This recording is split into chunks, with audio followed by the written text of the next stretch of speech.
Hello bachcho, let's say this question. A particle has a velocity u towards east at t equals to 0. Its acceleration is towards west and is constant.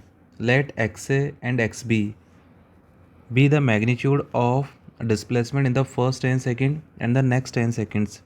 Then we have to find the relation between the xa and xb. Options are given here.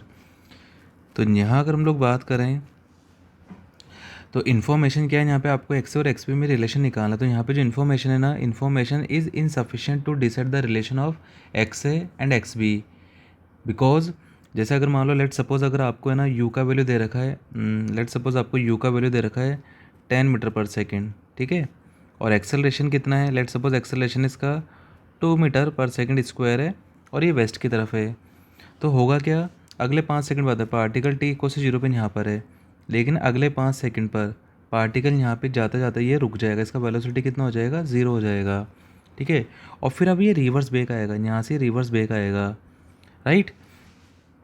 और अगले 5 second बाद में इसका again velocity कितना हो जाएगा, 10 metre पर second हो जाएगा, मतलब ये जहाँ से चला वहीं आ जाएगा।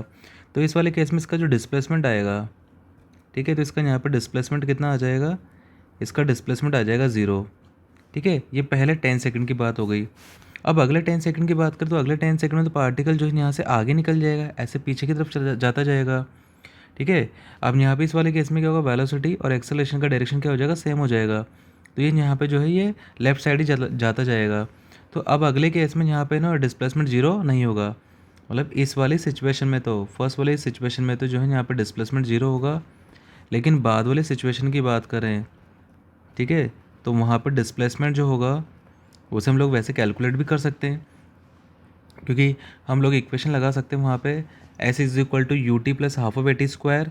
तो आपका यू कितना बन जाएगा, वो बन जाएगा -10। जैसे let suppose S is equal to U T plus half of a t square. हम लोग यहाँ पे नेक्स्ट 10 सेकंड की बात करें, नेक्स्ट 10 सेकंड, क्योंकि फर्स्ट 10 सेकंड की तो हम लोग बात कर चुके हैं। तो अब यू कितना बनेगा, ये बनेगा -10, डायरेक्शन है इसका -10, टाइम है 10 सेकेंड, प्लस की जगह प्लस, हाफ की जगह हाफ, एक्सेलरेशन कितना -2, क्योंकि डायरेक्शन का लेफ्ट में है, और टाइम कितना 10 का स्क्वायर 100 ही आ जाएगा।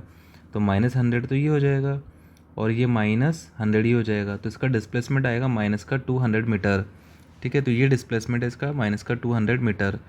तो पहला जो डिस्प्लेसमेंट है ये तो 0 है, दूसरा डिस्प्लेसमेंट है ये है -200, ठीक है।